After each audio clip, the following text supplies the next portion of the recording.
आज हम इस क्लास में देखने जा रहे हैं कि खास तौर से आप सभी को इग्नू का जो एग्जाम है उसको कैसा लिखना चाहिए और किस प्रकार से आप लोग इग्नू के एग्जाम में सीटें लिखें या क्वेश्चन को किस प्रकार से अटेम्प्ट करें जिससे आपको एग्जाम में ज्यादा से ज्यादा मार्क्स मिल सके। जैसे आप एक स्टूडेंट के आंसर शीट को देख रहे होंगे, इन्होंने पूरा इसको इंग्लिश मीडियम में लिख रखा है। सेम अगर मैं दूसरे स्टूडेंट की बात करूँ, एक आंसर शीट है भी आप देख सकते हैं, ये हिंदी मीडियम में लिखी हुई आंसर शीट है, आप इसको देख सकते हैं।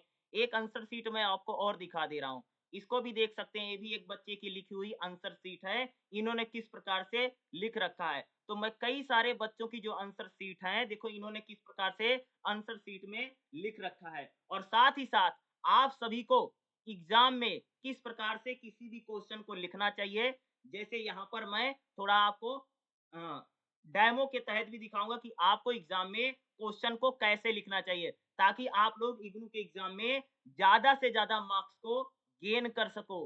ठीक है, देखिए ऐसा है, एग्जाम में लिखने का एक तरीका होता है और एक पैटर्न होता है। अगर आप लोग तरीके को सही से फॉलो नहीं कर सकते हो तो मैं जरूर कह सकता हूं कि एग्जाम में नंबर लेकर के आना आपके लिए जरूर मुश्किल हो सकती है। ठीक है, इसलिए हमेशा एग्जाम में एक अच्छे मार्क्स लाने के लिए आपको एक अच्छा पेपर लिखना क्या है, बहुत जरूरी है, वो चाहे आपका कोई सा भी पेपर क्यों ना हो। तो सबसे पहले मैं आपको एक आंसर शीट दिखा रहा हूँ कि इस बच्चे ने किस प्रकार से लिखा है। तो सबसे पहले मैं दिखाता था, ये इंग्लिश मीडियम में लिखी हुई आंसर शीट है। देखो इन्होंने क्वेश्चन को जो डालते हैं, देखो इन्होंने लिखा क्वेश्चन नंबर 1 और यहाँ पर लिखा सेक्शन 1 का। ठीक है, साथ में इन्होंने यहाँ से आंसर लिखना यहाँ से स्टार्ट किया गया है।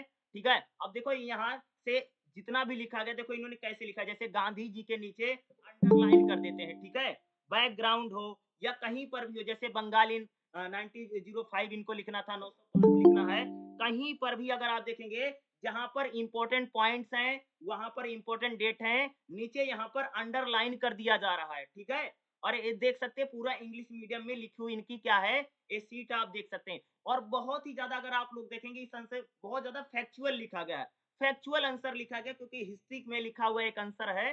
ठीक है, क्योंकि काफी बेहतरीन लिखा गया था और काफी बेहतरीन नंबर भी इसमें मिले थे। ठीक है, हिस्ट्री जैसे पेपर में इतने नंबर लेकर के आना आसान नहीं होता। देखो कहीं कहीं पर अगर आप देखें मोस्टली तो नीचे अंडरलाइन कर देते हैं आंसर को लिखते समय, लेकिन साथ में कहीं पर ईयर है, नंबर है या कोई नाम है तो यहाँ पर ये सर्कल भी लगा देते हैं। अगर आप देखें कहीं कहीं पर इन्होंने सर्कल भी लगा रखा है। तो देखो हर हेडिंग, देखो हेडिंग के साथ लिखा है और हेडिंग के नीचे एक अंडरलाइन हमेशा करते हैं। ठीक है, और देखो हमेशा जब यहाँ पर एक हेडिंग यानी एक पैराग्राफ समाप्त होता है तो दूसरा पैराग्राफ जो ये स्टार्ट करते हैं अगली लाइन से स्टार्ट करते हैं, कभी नहीं कि यहीं से स्टार्ट किया जाता, कभी वहां से स्टार्ट नहीं किया जाता है। तो अगर आप देखें किस प्रकार से इनको लिख रखा है, सेम नीचे अंडरलाइन करना, जो भी इंपॉर्टेंट डेट्स हैं, इंपॉर्टेंट बातें हैं, कोई नाम है, कुछ भी है तो वहां पर नीचे अंडरलाइन करने की इनको देख रहे होंगे। अगर मैं इनके नंबर की बात करूं, नंबर का भी मैं आपको जरूर जिक्र कर दूंगा। देखो 20 नंबर का क्वेश्चन होता है। ठीक है, और 20 नंबर का जब एक क्वेश्चन लिखते हैं तो इनको 16 मार्क्स मिलते हैं। ठीक है, कितने मार्क्स मिलते हैं,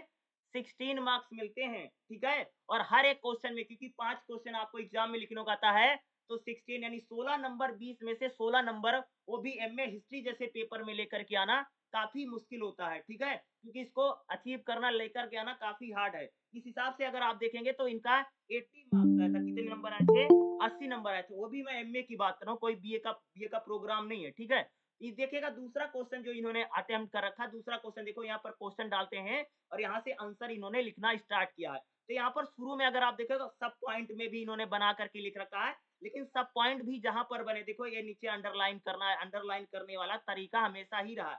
ठीक है, जैसे नेशनल मोमेंट लिखना है, कुछ भी इनको लिखना है, ठीक है, हर चीज को नीचे अंडरलाइन किया गया है और पैराग्राफ में भी लिखा गया है और आंसर को हमेशा फैक्चुअल लिखा गया। तो इस प्रकार से अगर आप देखते हैं, लिखते हैं तो इस प्रकार से अगर आप लिख सकते हैं आंसर को, चाहे आप इंग्लिश मीडियम के स्टूडेंट हैं या हिंदी मीडियम की ही आंसर को आप क्यों ना लिख रहे हो, तो ऐसे आंसर को लिखना आपके लिए क्या है, एग्जाम में बहुत ज्यादा जरूरी है। दूसरा मैं एक आंसर और आपको दिखा देता हूं क्योंकि ये 10 नंबर का आंसर कैसे लिखा जाता है। तो यहाँ पर देखिए, जैसे मैं इनका दिखा देता हूँ, यहाँ पर जो लिखा गया दूसरी एक कॉपी मैं आपको और दिखाता हूँ, ये सारे आंसर सीट है इग्नू में जो लिखी जाती है। ठीक है, तो देखिएगा यहाँ पर इन्होंने जो आंसर लिखा, इन्होंने क्वेश्चन नंबर 2 लिखा क्योंकि इन्होंने 10 नंबर का, तो इन्होंने क्वेश्चन नंबर 2 लिखा, सबसे पहला राष्ट्रीय विकास में रेडियो की भूमिका। ठीक है, और उसके बाद इन्होंने क्या लिखा, भूमिका। सबसे पहले क्वेश्चन का इंट्रोडक्शन यानी भूमिका लिखी गई, 4-6 लाइन भूमिका लिखी गई। उसके बाद पॉइंट लिखे गए यानी हेडिंग बना-बना के लिखा गया। आप देखेंगे हेडिंग बना-बना करके एक पेज लिखा है, हेडिंग बना करके फिर यहाँ पर इन्होंने दूसरा पेज लिखा है, क्योंकि 10 नंबर का क्वेश्चन है, और अगले भी हेडिंग इन्होंने कम से कम 8 हेडिंग, लास्ट में कंक्लूजन यानी निष्कर्ष भी लिखा गया अगर आप देखेंगे। और 10 में से इनको कितना मार्क्स मिला है, 7 मार्क्स मिला। तो अगर आप लोग हेडिंग बना करके लिख सकते हैं, ठीक है, या आपको स्टार्टिंग में भूमिका जिसको हम लोग बोलते हैं, कह लीजिए आप उसका स्टार्टिंग जब करते हैं, ठीक है, या लास्ट में आप निष्कर्ष जरूर लिखते हैं, इससे नंबर लेकर के आना आसान हो सकता है, ठीक है। लेकिन एक चीज हमेशा याद रखना, हमेशा पेपर लिखते समय, कभी भी पेपर आप लिख रहे हैं तो आप उसको एक प्रकार से पैराग्राफ में मत लिखो कभी भी, क्योंकि पैराग्राफ में लिखने से कभी आपको ज्यादा नंबर नहीं मिलेगा। कोई भी एग्जाम में 10 नंबर का क्वेश्चन, चाहे 20 नंबर के क्वेश्चन को भी अगर हम लोग देखेंगे तो ये पूरा, क्योंकि 50 नंबर का क्वेश्चन था, इसमें सारे क्वेश्चन 10-10 नंबर के थे। तो अगर आप यहाँ पर देखें, देखो ज्यादा से ज्यादा यहाँ पर क्या बनाएंगे, हेडिंग्स बनाएंगे। देखो हेडिंग आप जितनी ज्यादा बनाएंगे उतने ज्यादा आपको मार्क्स मिलेगा, क्योंकि टीचर के पास हेडिंग का एक्सप्लेन पढ़ने का कोई भी उसके पास टाइम नहीं रहता, इतना समय नहीं रहता। तो आप लोग ज्यादा से ज्यादा आप जितना डायग्राम बना सकते हैं, टेबल बना सकते हैं, फ्लो चार्ट बना सकते हैं, आप लोग इनका जितना ज्यादा यूज करेंगे एग्जाम में उतने ही ज्यादा बेहतर नंबर लाए जा सकते हैं। देखो एक चीज बता दूं, बी और एमए एक ऐसी पढ़ाई है जहां पर बहुत पढ़ करके नंबर नहीं आते हैं। पढ़ करके, पढ़ने का मतलब नहीं बिल्कुल भी पढ़ना छोड़ दो, इसका मतलब मेरा ये नहीं है। पढ़ने का मेरा मतलब है कि आप जब तक एक बेहतर कॉपी आंसर राइटिंग नहीं कर पाएंगे तब तक आप एग्जाम में नंबर नहीं ला सकते हैं, चाहे आप दिन रात पढ़ते रहो, ठीक है। जब तक आपको लेखन पद्धति आपकी बेहतर नहीं रहेगी तब को आपको एग्जाम में मार्क्स नहीं मिलेगा। ये मैं सच्चाई के साथ आपको बता रहा हूँ। देखो जैसे यहाँ पर मैं, देखो एक मैंने खुद ही लिख रखा आपको दिखाने के लिए कि एग्जाम में आपको कैसे ले, जैसे मान लीजिए एक क्वेश्चन आ गया, ठीक है, जैसे मान लीजिए आपका क्वेश्चन आ गया कि मौर्य राज की प्रकृति कैसी थी, तो सबसे पहले आप उसकी क्या लिखे, भूमिका लिखें, ठीक है, उसका इंट्रोडक्शन जरूर लिखें। देखो किसी भी क्वेश्चन का इंट्रोडक्शन लिखना जरूरी है, और इंट्रोडक्शन कहीं से किताब में नहीं है, बल्कि आपको ही बना करके लिख देना होता है। यानी जो क्वेश्चन पूछ रहा है उसके बारे में बात करते हैं, और आगे हम क्या एक्सप्लेन करेंगे, वही तो इंट्रोडक्शन होता है किसी का। और उसके बाद हमें जो लिखना होता है उसकी हेडिंग बनाइए, उसकी सब हेडिंग बनाइए और उसी को एक्सप्लेन कर दीजिए। इस हिसाब से देखो मौर्य राज की प्रकृति, और हमेशा ब्लैक और ब्लू पेन का यूज करके एग्जाम में लिखा जाता है। क्या किया भाई, ब्लैक पेन से हेडिंग बनाओ और ब्लू पेन से क्या करना है, आपको सारा एक्सप्लेन करना है। इस बात को जरूर ध्यान में रखिएगा, ठीक है। जैसे यहाँ पर देखो हमेशा ब्लैक पेन से जो हेडिंग बनाई गई है, तो नीचे देखो अंडरलाइन किया गया ना, तो अंडरलाइन करना भी आपके लिए बहुत ज्यादा, जैसे अर्थशास्त्र के अनुसार, ठीक है। एक एक देखो, एक जैसे यहाँ पर टेबल बनाई गई, ठीक है, आप बहुत प्रकार के फ्लो चार्ट भी बना सकते हैं। देखो हेडिंग जैसे जैसे स्वामी है, अमात्य है, जनपद है, राष्ट्र है, दुर्ग है, पुर है, ये सारा ब्लैक पेन से, और ब्लैक और ब्लू दो ही पेन का यूज करना, तीसरे पेन का आपको यूज करने की। देखो यहाँ जैसे भूमि को कैसे विभाजित किया जाता था, तो एक क्वेश्चन को जब 4 से 5 पेज में एक्सप्लेन करना है, तो वहां पर कभी भी आप लोग पैराग्राफ में आंसर मत लिखिए, क्योंकि पैराग्राफ में लिखने से आपको नंबर नहीं ज्यादा मिलेगा। जब तक आप हेडिंग के साथ और पॉइंट के साथ नहीं लिख पाएंगे तब तक नंबर लाना। देखो सैन्य प्रशासन को हमने सिर्फ 3-4 लाइन में एक्सप्लेन किया, संचार व्यवस्था को 3-4 लाइन में एक्सप्लेन किया, ठीक है। कोई भी हेडिंग है वो ज्यादा एक्सप्लेन नहीं होती है, ठीक है। और लास्ट में हमेशा कंक्लूजन यानी निष्कर्ष लिखना क्या है किसी भी क्वेश्चन के आंसर में, बहुत ज्यादा जरूरी है, क्योंकि किसी भी क्वेश्चन के स्टार्टिंग में उसकी भूमिका, ठीक है, इसका इंट्रोडक्शन जरूर दीजिए शुरू करते समय, और लास्ट में निष्कर्ष जरूर लिखिए, और बीच में हेडिंग, पॉइंट, डायग्राम, सारी चीजें, आप टेबल ओबल का भी सहारा ले सकते हैं। जैसे फ्लो चार्ट इस टाइप का भी आप लोग बना सकते हैं, जैसे कोई चीज बढ़ रही है घट रही है, इस प्रकार से भी आप बना सकते हैं, या इस प्रकार से भी आप ऐसे डंडे डंडे लगा करके फ्लो चार्ट भी आप बना सकते हैं। तो आप लोग जितना फ्लो चार्ट, डायग्राम, ऐसा नहीं कि पूरा आंसर शीट को फ्लो चार्ट से भर देना, ऐसा नहीं करना है, लेकिन कहीं कहीं पर जहां हर क्वेश्चन में एक या दो जरूर बनाया जा सकता है, क्योंकि इससे ही हमें ज्यादा नंबर हो सकता है। देखो एक चीज बता दो, एग्जाम मात्र 3 घंटे का होता है, और 3 घंटे में बहुत ज्यादा लिखना। और एक चीज आप सबको पता होगा कि टीचर बहुत ज्यादा पढ़ता नहीं है, ये तो सब जानते हो जितने लोग हो, शायद अगर तुमको पता नहीं तो हमारा जो एग्जामिनर है वो बहुत ज्यादा पढ़ता नहीं है। और जब कोई व्यक्ति किसी चीज को पढ़ नहीं रहा है तो उसका हम लोग ध्यान केंद्रित कैसे करवाएं कि हमारी कॉपी को देखे।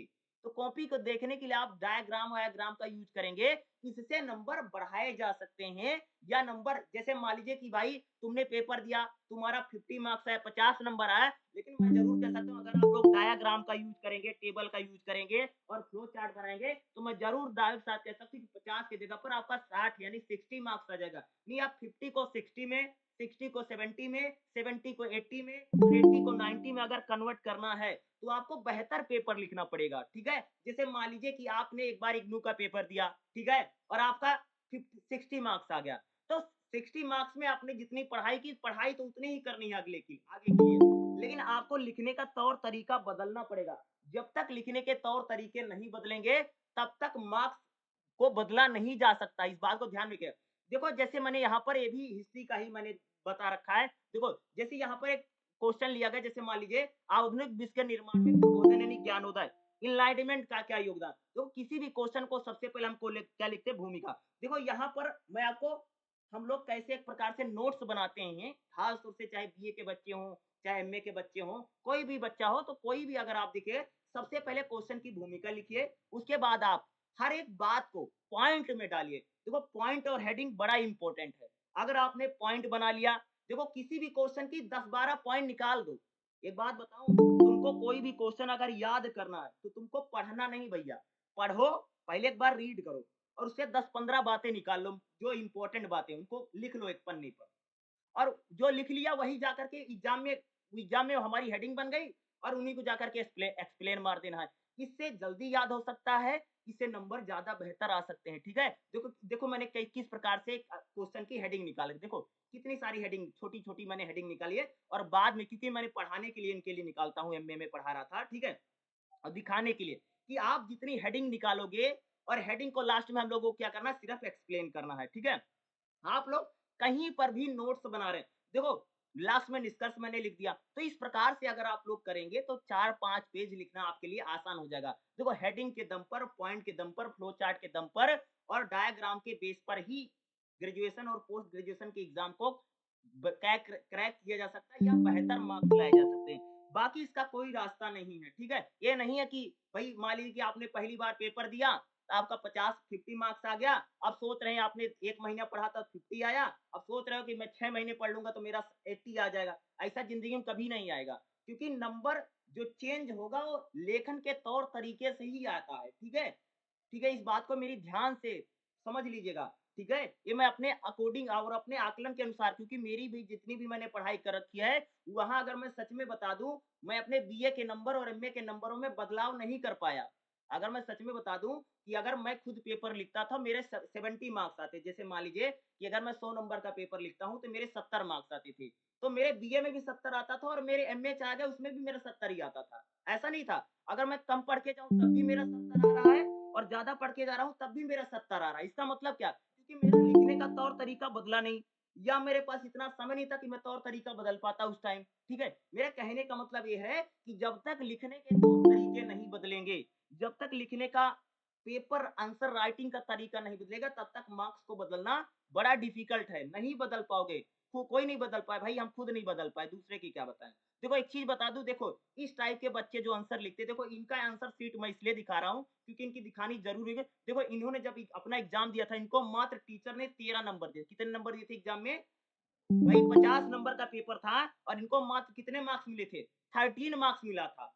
ठीक है, और फेल कर दिया गया था, 18 मार्क्स पासिंग होता है, ये फेल हो गए थे। मेरे से इन्होंने बात किया था और मैंने बोला था एक काम करो, रीचेकिंग में डाल दो, और रीचेकिंग डालने के बाद इनका जो 13 नंबर था वो 21 हो गया, यानी इनको क्या कर दिया गया था, पास कर दिया था। तो कई बार इग्नू जैसी यूनिवर्सिटियों में ये भी चीजें चलती हैं। अब देखो इनको इनको मात्र 13 नंबर दिया, बच्चे ने वैसे ठीक ठाक लिखा, ऐसा बहुत खराब नहीं लिखा था, ऐसे बहुत बढ़िया भी नहीं लिख रखा, अगर मैं कह दूं कि बहुत लाजवाब लिख रहे हैं। देखो एक देखो कैसा मास्टर, कैसा चेकिंग हो रही है, बिहार यूनिवर्सिटी है भैया, किसी किसी के लिए देख रहे हो, एक पन्ना लिखा, 2 पन्ना लिखा, 3 पन्ना लिखा, 3 पन्ना लिखने के बाद चौथा पन्ना लिख दिया, 4 पन्ने लिख रहा, फिर भी आदमी 2 नंबर दे रहा, पता नहीं कौन सा गधा मास्टर है। ऐसे गधे लोग भी कॉपी चेक करते हैं। ठीक है, ये भी समझ लेना कि यहाँ पर गंगा नहीं भरेगी, यहाँ तो कई बार दुर्घटना भी हो जाती है। ठीक है, तो देखो क्वेश्चन देखो कैसे लिख रहा है, इन्होंने ठीक लिखा है, ऐसा नहीं कि सारे इस बच्चे ने गलत लिख रखा, मैं दिखा रहा हूँ, देखो कैसे लिख रखा है। और इतना लिखने के बाद भी लोग 3.5 नंबर दे रहे हैं। देख रहे हो कितना 3.5 नंबर दे रहा है, पता नहीं इस ऐसे भी लोग चेक करते हैं, ठीक है? तो ये कॉपी देख रहे हो, कॉपी में ऐसा नहीं था बहुत खराब लिखा था, ठीक-ठाक लिखा था। लेकिन पहली बार मैं बताऊँ, पहली बार जब इन्होंने एग्ज़ाम दिया तो इनका कितना मार्क्स आया? 13 मार्क्स आया। रीचेकिंग के बाद इनका 21 हो गया, 750 इन्होंने खा लिया बस खाली सिर्फ कितने नंबर बढ़ा करके पास करने में। ठीक है, यानी एक आदमी 13 नंबर दिया और दूसरे आदमी ने इनको 21 मार्क्स दे दिया। ऐसी भी चेकिंग में कई बार मिस्टेक है और इसी यूनिवर्सिटी में, ठीक है। एक चीज बता दो, इनकी आंसर शीट मैं क्यों दिखा रहा हूँ, क्योंकि इनकी आंसर शीट इसलिए मैं आपको दिखा रहा हूँ क्योंकि भैया मेरे इनके जैसा कोई नहीं लिखेगा।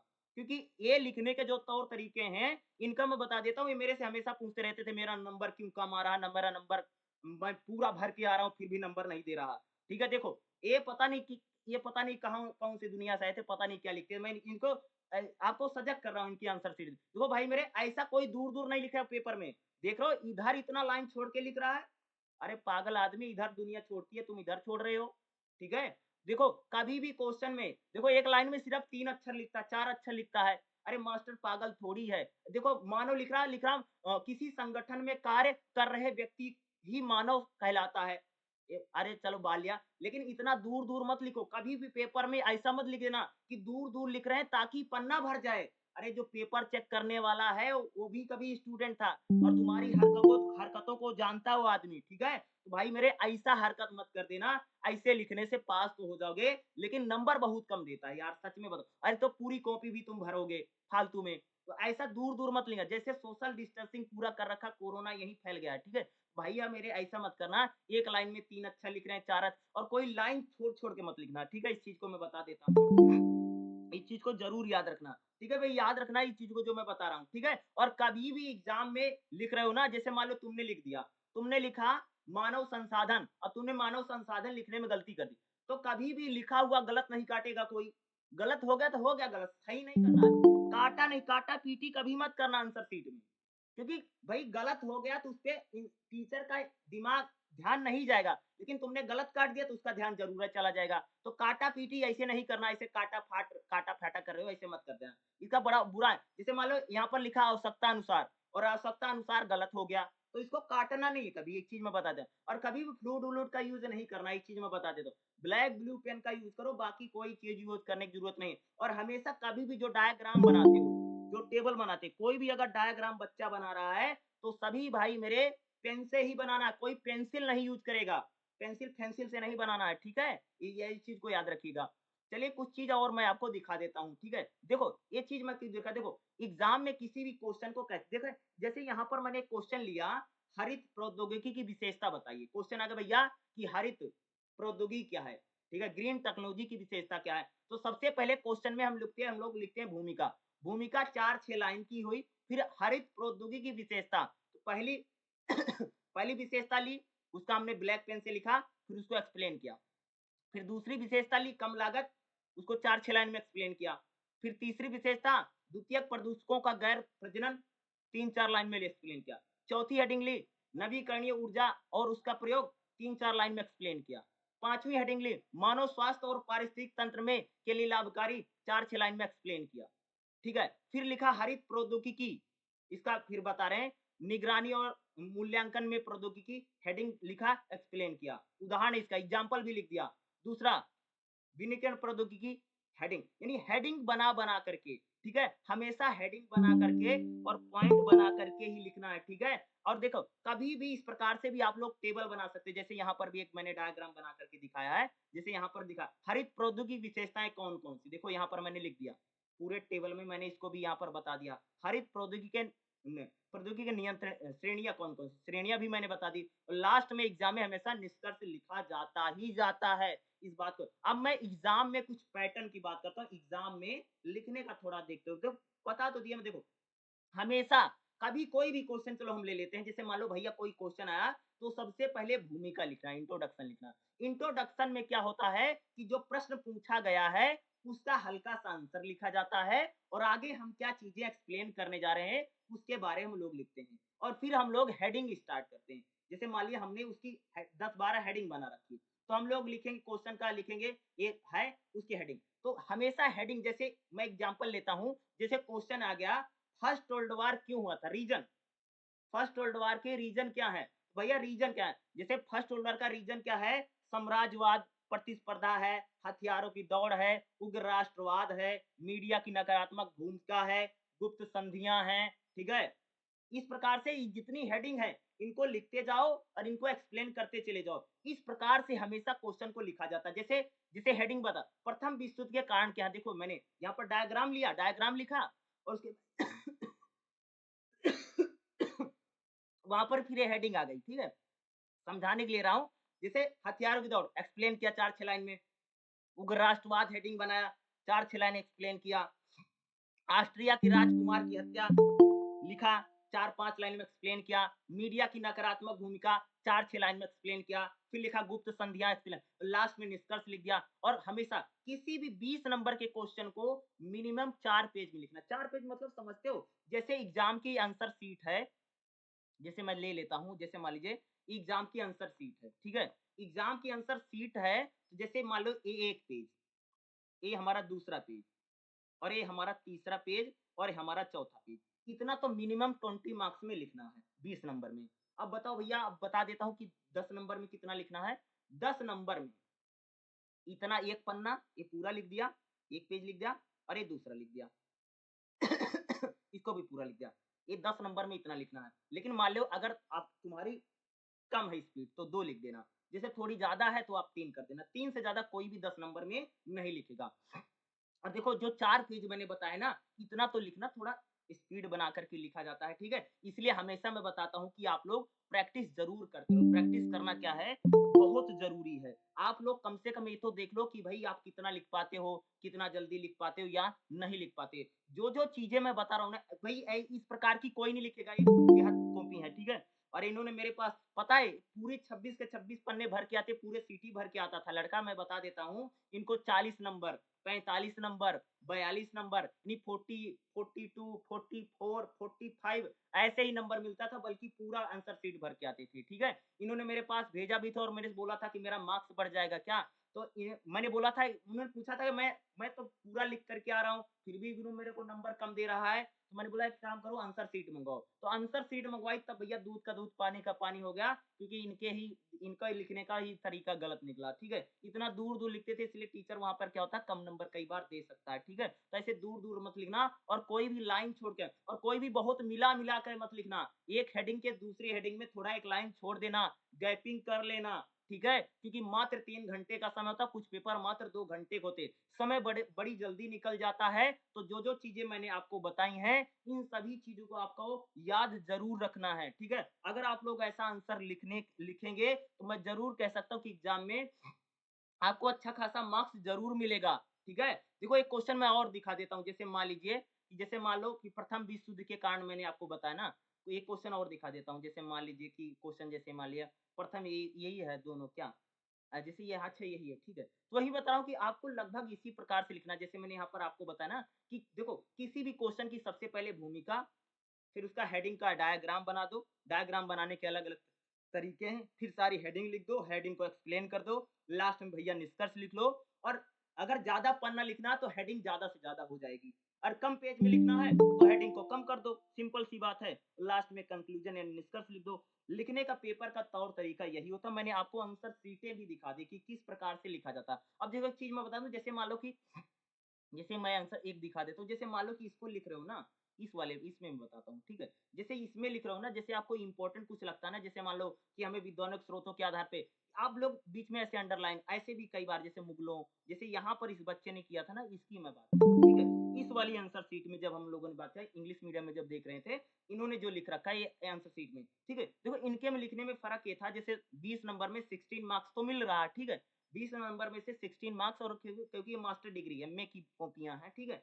तो इसमें की अगर बात हो, जैसे इन्होंने क्वेश्चन 3 लिया, तो आप लोग जहाँ इम्पोर्टेंट चीज़ें हैं, इम्पोर्टेंट पॉइंट है, आप नीचे भी अंडरलाइन कर सकते हैं, जैसे सर्कल भी लगा सकते हैं। और हमेशा ब्लैक और ब्लू पेन का ही क्या करना है, हम लोगों को यूज़ करना है, इस बात को ज़रूर याद रखिएगा। हमेशा एग्ज़ाम में ब्लैक और ब्लू पेन यूज़ कीजिए। बाकी जितना मुझे बताना था मैंने आपको ज़रूर बता दिया। अगर आपका कोई सवाल होगा तो आप मेरे से ज़रूर पूछ सकते हैं। और बाकी रहा क्लास का, क्लास आपको लगातार मिलती रहेगी और मैं डेली पढ़ाता ही रहता हूँ और लगातार चैनल पर आपको वीडियो आती रहेंगी। और साथ ही मैं बता देता हूँ एग्ज़ाम स्टार्ट होने से पहले आपका जो भी पेपर होगा, उससे पहले आपको क्लास हमारे चैनल पर ज़रूर देखने को मिलेगी, मैं आपको दावे के साथ ज़रूर कह सकता हूँ, ठीक है? कोई क्वेश्चन होगा तो कमेंट करके आप मेरे से ज़रूर पूछ सकते हैं, मैं आपको रिप्लाई ज़रूर कर दूँगा, ठीक है?